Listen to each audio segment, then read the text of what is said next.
Imagine करें कि आप एक बोट पर अपनी फैमिली के साथ नीले समुद्र में छुट्टियां गुजारने गए हैं। चारों तरफ दूर दूर तक पानी फैला हुआ है और सब कुछ नॉर्मल दिखाई देता हो, लेकिन तभी एक लम्हे में सब कुछ बदल जाए। अचानक समुद्र का पानी कहीं गायब हो जाए और आप समुद्र के नीचे की वीरान जमीन पर फंस जाएं। ऐसे में आपके दिमाग में कई सवाल आएंगे। आखिर समुद्र का सारा पानी कहाँ गया? क्या ये पानी दोबारा वापस आएगा? तो चलिए ये सभी सवालों के जवाब जानते हैं इस फिल्म से, जो आपको सांस रोकने पर मजबूर कर देगी। कहानी की शुरुआत में हम एक फैमिली को देखते हैं जो एक बोट पर कैरेबियन ओशन के बीच में मौजूद होते हैं। ये फैमिली बेन नाम के इस लड़के का बर्थडे सेलिब्रेट करने के लिए समुद्र के बीच में आए होते हैं, एक यादगार पल बनाने के लिए। वो सभी बहुत खुश थे, लेकिन उन्हें पता नहीं था कि ये खुशी कुछ ही देर की मेहमान है। कुछ पल के लिए सब कुछ नॉर्मल चल रहा होता है। जब वह सभी समुद्र का व्यू एंजॉय कर रहे थे तो बेन की मॉम समुद्र में स्विमिंग करने के लिए जंप कर देती है, जबकि बेन और उसके फादर फिशिंग करने में बिजी थे। लेकिन तभी अचानक से बेन की मॉम जूलिया को समुद्र में ऐसा फील हुआ जैसे कोई बड़ी सी चीज उसके आसपास चक्कर लगा रही हो। जब वह यहाँ वहां देखती है तो उसे कुछ भी नहीं दिखाई देता, लेकिन तभी अचानक से कोई उसे समुद्र के नीचे खींच लेता है और साथ ही उनके बोट पर जो इक्विपमेंट्स हैं वह तेजी से यहाँ वहां डायरेक्शन चेंज करने लग जाते हैं, जैसे कुछ बड़ा हो रहा हो। बेन और टॉम इस बदलते हालात को अच्छी तरह समझ नहीं पाते क्योंकि वह फिशिंग करने में बिजी होते हैं। वही जूलिया देखती है कि वह अपने बोट से कुछ ही सेकंड्स में काफी दूर आ गई है और वह डूब रही है। वह खुद को बचाते हुए टॉम को जोर जोर से आवाजें देने लगती है, लेकिन जूलिया बोट से काफी दूर होने की वजह से उस पर किसी का भी ध्यान नहीं जाता और यहाँ पर जूलिया को फील होता है कि समुद्र का पानी तेजी से पीछे की तरफ जा रहा है। जूलिया अपनी बेटी कैसी को आवाज देने लगती है, लेकिन कैसी हेडफोन लगाकर सनलाइट एंजॉय कर रही होती है। बेन, कैसी और टॉम को बिल्कुल भी नहीं पता होता कि जूलिया स्विमिंग करने समुद्र में उतरी है। जूलिया धीरे धीरे उनसे और दूर होती जा रही थी, लेकिन तभी खुशकिस्मती से टॉम को हल्की सी जूलिया की आवाज सुनाई देती है। वह जूलिया को देख लेता है और टॉम उसे बचाने के लिए फौरन पानी में जंप कर देता है। दूसरी तरफ बेन बोट का इंजन स्टार्ट करके उनके पास ले जाता है। लकीली टॉम जूलिया को डूबने से बचा लेता है। जब वह बोट के करीब पहुंचते हैं तो उसके बाद बेन और कैसी उन दोनों को बोट के ऊपर खींच लेते हैं और इस तरह से जूलिया की जान बच पाती है। अब बोट पर टॉम अपनी बेटी कैसी पर गुस्सा करता है। वह कहता है कि तुम्हारा ध्यान कहाँ था? मैंने तुमसे कहा भी था कि जब तुम्हारी मॉम स्विमिंग करने समुद्र में उतरेगी तो तुम्हें उस पर नजर रखनी है। कैसी सॉरी करती है और कहती है कि मैंने हेडफोन पहन रखे थे। खैर, अब जूलिया सेफ थी। टॉम कहता है कि अब कोई भी बिना बताए स्विमिंग करने नहीं जाएगा और अगर कोई जाएगा भी तो पहले किसी न किसी को इन्फॉर्म करेगा। वो सभी टॉम की बात पर अग्री हो जाते हैं और अब रात होने वाली होती है, इसीलिए वह सब बेन की बर्थडे सेलिब्रेट करने के लिए तैयारी करने लगते हैं। रात को बर्थडे सेलिब्रेट करने के बाद कैसी के बॉयफ्रेंड का वीडियो कॉल आ जाता है। कैसी उसे बताती है कि वो सभी बोट में काफी एंजॉय कर रहे हैं, लेकिन उसका बॉयफ्रेंड कैसी से कहता है कि तुम सभी को जल्दी से सरफेस पर आना चाहिए। यहाँ टीवी में बता रहे हैं कि कुछ बहुत ही बड़ा होने वाला है जो पूरी दुनिया के लिए बहुत ही अनयूजुअल होगा। ये सुनते ही कैसी नोटिस करती है कि उसके बॉयफ्रेंड के पीछे शहर में बहुत बड़ा तूफान आ रहा है। वह ये देखकर थोड़ी परेशान हो जाती है क्योंकि उस समय ये लोग सेफ जगह पर तो बिल्कुल भी नहीं थे। वह उससे और भी बातें करने लगती है कि तभी अचानक इन दोनों का कनेक्शन कट जाता है। ये बात वह जाकर अपनी मॉम डैड को बताती है, जिसके बाद ये लोग अपनी बोट की सेफ्टी चेक करने लगते हैं।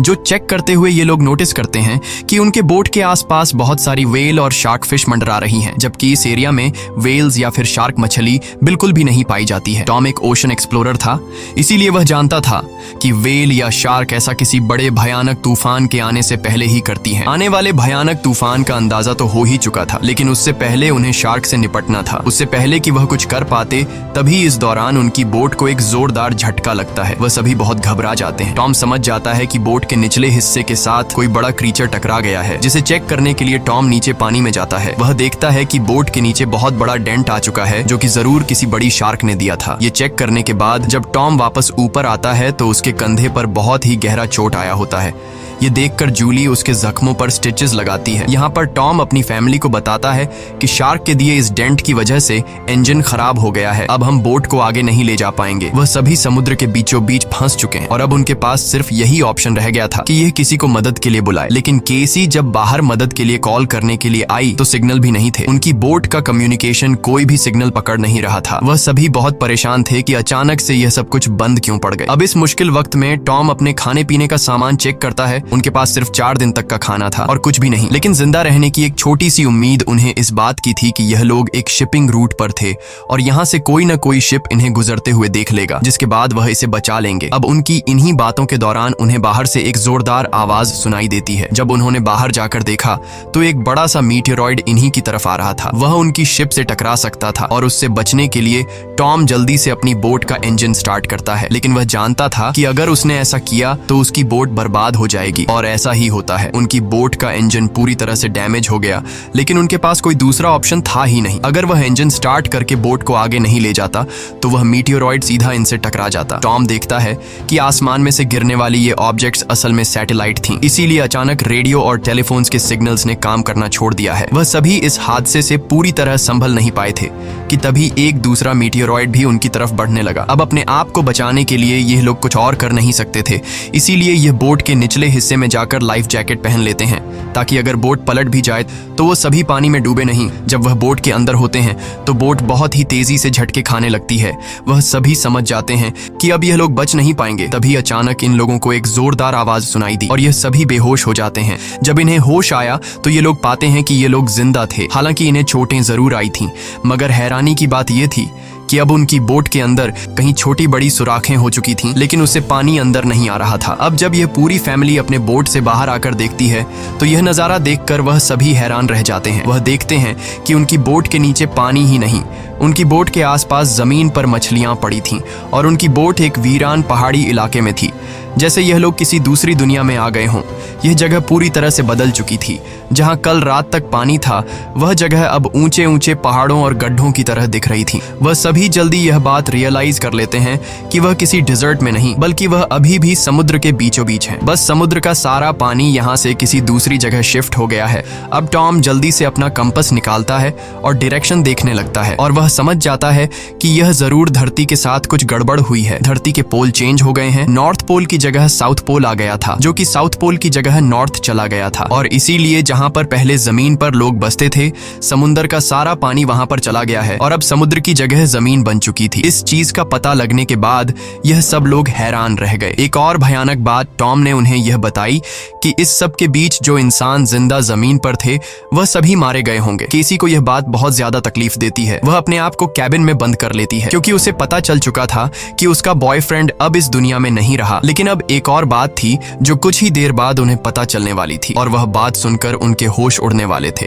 खैर, अब जूली यहाँ पर बचे हुए खाने को इकट्ठा करने लगती है और बेन अपने बर्थडे के सारे बलून हवा में उड़ाता है ताकि अगर कोई जिंदा हो तो वो उनके पास आ जाए और वो सब मिलकर इस सिचुएशन का सामना करें। उसके बाद टॉम रेडियो के जरिए किसी से कांटेक्ट करने की कोशिश करता है। उम्मीद तो उसे ये थी कि सामने से कोई रिस्पॉन्स नहीं आएगा, लेकिन सरप्राइजिंगली उसे रिस्पॉन्स मिलता है। ये रिस्पॉन्स उसे एक कैप्टन ने दिया था जिसका नाम नाटो है, और वो भी समुद्र के शिफ्ट होने की कहानी जानता था क्योंकि वह भी टॉम की फैमिली की तरह अपनी सबमरीन में था। टॉम कैप्टन से पूछता है कि अब इस सिचुएशन में हमें क्या करना चाहिए। यहाँ कैप्टन इन सभी को वह बात बताता है जिससे उनके पैरों तले जमीन खिसक जाती है। कैप्टन टॉम को बताते हैं कि अर्थ के जो पोल चेंज हुए हैं वे लगभग एक हफ्ते में फिर से अपनी जगह वापस आ जाएंगे, यानी एक हफ्ते बाद समुद्र वापस अपनी जगह पर आएगा और उस समय उसकी लहरें बहुत खतरनाक होंगी। इसलिए कैप्टन टॉम से कहता है, मैं तो सबमरीन के जरिए सरवाइव कर लूंगा, मगर तुम जल्दी से जल्दी अपने लिए कोई ऊंची सी जगह देखो और वहां चले जाओ क्योंकि वहां पर तुम्हारे बचने के चांसेस ज्यादा होंगे। ये बात सुनते ही जूली फौरन अपने बच्चों से पैकिंग करने के लिए कहती है। टॉम कैप्टन से कहता है कि आपकी सबमरीन के अंदर भी बचने के चांसेस ज्यादा हैं, तो क्या आप मेरे फैमिली को रख लेंगे? कैप्टन कहता है कि जरूर भाई, मैं ऐसा करना तो चाहता हूँ लेकिन मैं कर नहीं सकता क्योंकि मेरी सबमरीन के अंदर मेरा एक साथी मारा गया है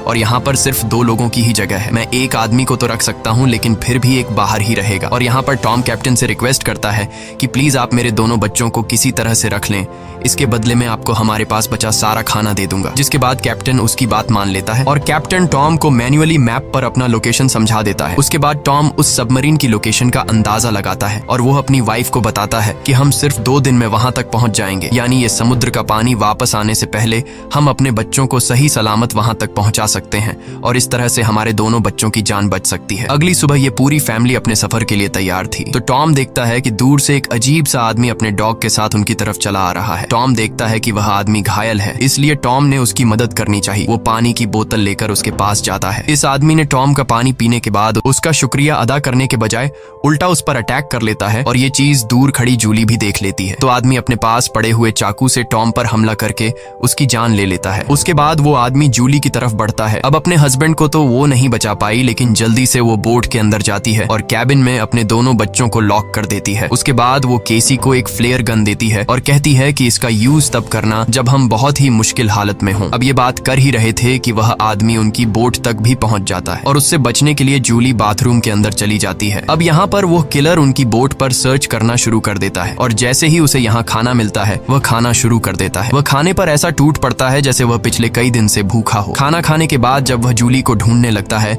उसके बाद वह सीधा कैबिन की तरफ जाता है, लेकिन वहां जाकर उसे पता चलता है कि जहां से आवाज आ रही थी वहां कोई भी नहीं है। दरअसल जूली बोट में हुए छेद से निकलकर यहां से बाहर निकल चुकी थी, लेकिन उस आदमी का जो डॉग होता है वह जूली को देख लेता है और जूली पर भौंकने लग जाता है। अब मजबूरी में जूली को उस डॉग को चुप कराने के लिए उसे मारना पड़ता है और वह खुद बोट के नीचे छुप जाती है। हालांकि वैसे तो वह उस किलर को नहीं मिल पाती, लेकिन जब वह बाहर झांक कर अपने डॉग को मरा देखता है तो वह समझ जाता है कि जूली बोट से बाहर है। अब जैसे ही वह उसे पकड़ने के लिए बोट से नीचे उतरा तो जूली वापस बोट के ऊपर जाकर एक टूटे हुए शीशे को अपना रास्ता बनाते हुए फिर से बोट के अंदर आ जाती है। लेकिन थोड़ी देर में यहाँ पर जूली उस आदमी के हाथों पकड़ी जाती है। वह उसे उसके बालों से पकड़ के उसे मारने लग जाता है। वह जूली का गला दबाने लगता है। अब वह किसी तरह से खुद को बचाने के लिए उस किलर से लड़ने लगती है। कैसी जो ये सब केबिन से देख रही थी, उसे याद आता है कि ये फ्लेयर गन यूज करने का अच्छा मौका है। वो फ्लेयर गन चला देती है जिससे आदमी दूर जा गिरता है, लेकिन उसे ज्यादा कुछ नहीं होता, बस उन्हें भागने का मौका मिल जाता है और बोट में आग भी लग जाती है। अब जूली जल्दी से अपने दोनों बच्चों को बचाने के लिए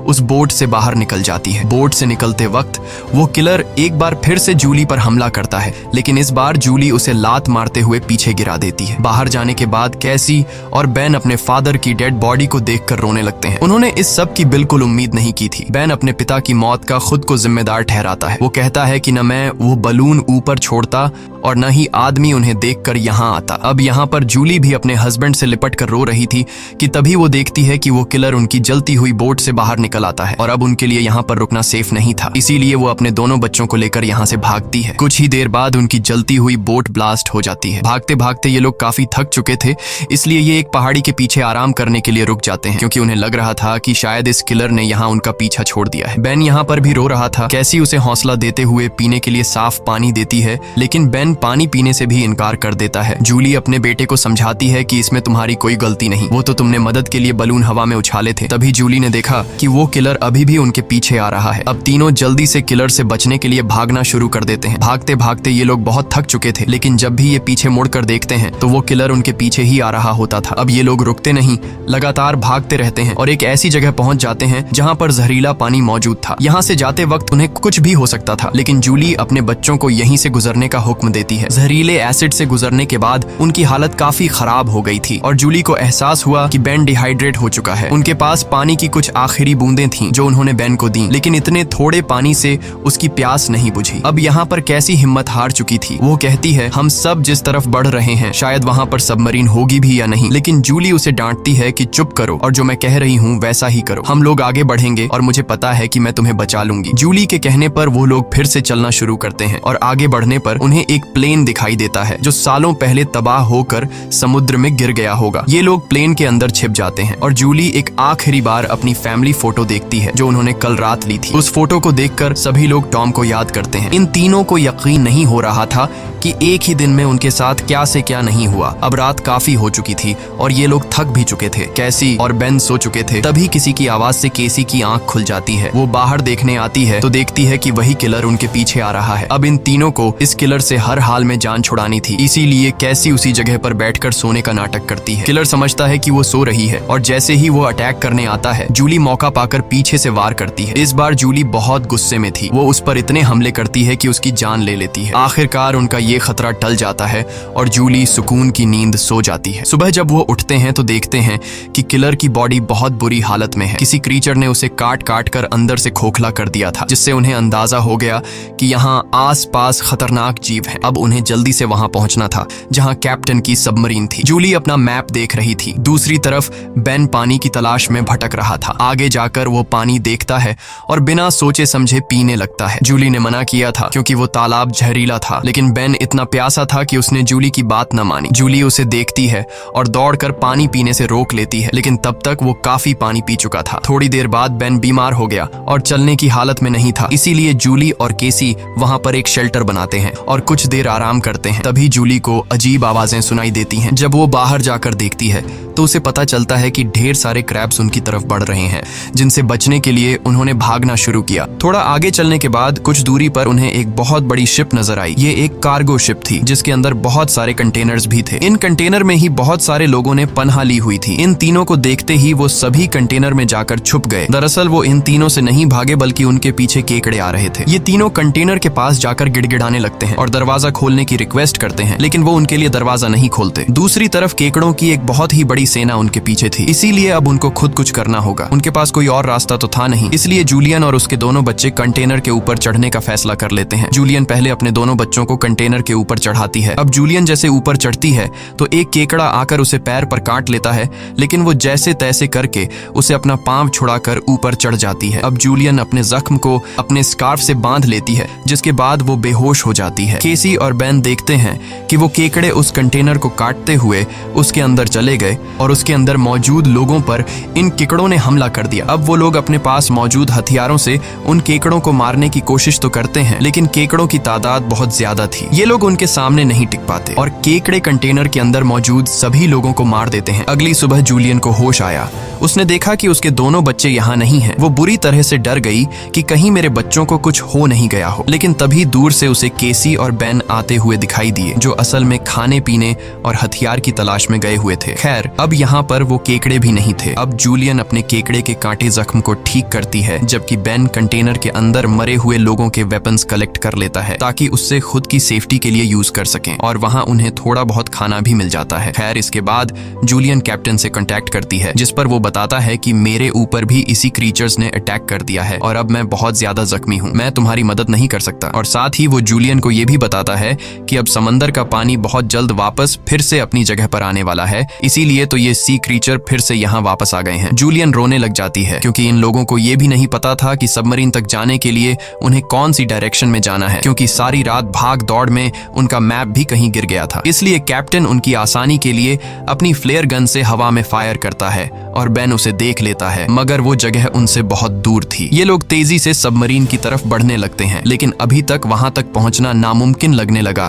क्योंकि वहां पहुंचने तक उन्हें एक चट्टानी रास्ते से गुजरना पड़ता है, जहां से गुजरते हुए उन्हें शायद फिर से उन केकड़ों का सामना करना पड़ सकता है, जिससे उनकी जान जा सकती थी। अब केसी को भी अपनी माँ पर तरस आने लगता है कि उनकी माँ का क्या होगा। कैप्टन तो हम तीनों में से मुझे और मेरे भाई को सबमरीन में रख लेगा, लेकिन जूलियन का क्या होगा, क्योंकि अब कुछ ही देर में पानी आने वाला है। जूलियन केसी से कहती है कि तुम्हें ये सब सोचने की जरूरत नहीं, जब हम सब मरीन तक पहुंच जाएंगे तो वहां डिसाइड करेंगे कि हमें क्या करना है, और कहती है कि चलो आगे बढ़ो। वहां से आगे बढ़ते हुए उनकी किस्मत उन्हें एक बार फिर से धोखा देती है। वहां पर लैंडस्लाइड होने लगती है, जहां जूलियन जो सबसे पीछे थी उसके आगे आकर एक बड़ा सा पत्थर गिर गया और वो वहीं पर फंस जाती है। अब केसी अपनी माँ के बिना आगे नहीं बढ़ना चाहती थी, लेकिन वो उसे कसम देती है कि तुम हर हाल में खुद को और अपने भाई को बचाओगी। अब इसीलिए केसी अपने भाई को लेकर आगे बढ़ने लगती है। जब वो लोग सबमरीन तक पहुंचते हैं तो उन्हें वहां पर कोई भी नहीं मिलता। ये दोनों जोर जोर से सबमरीन का दरवाजा खटखटाने लगते हैं, लेकिन तभी पीछे से कैप्टन आता है, जो बुरी तरह से जख्मी था। कैप्टन ने बताया कि देखो,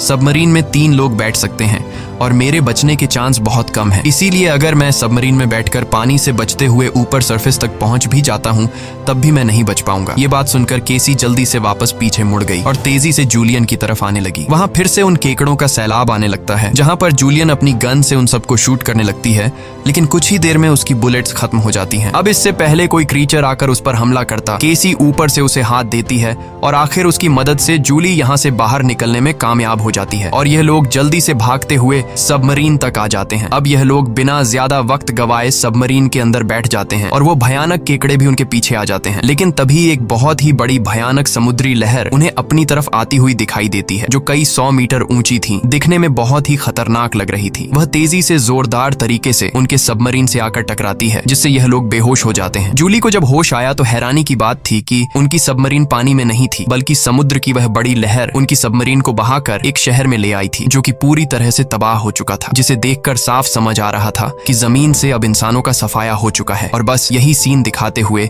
ये फिल्म खत्म हो जाती है। अगर वीडियो आपको अच्छी लगी हो तो हमारे चैनल को सब्सक्राइब और वीडियो को लाइक जरूर कीजिएगा। मिलते हैं अगली वीडियो में।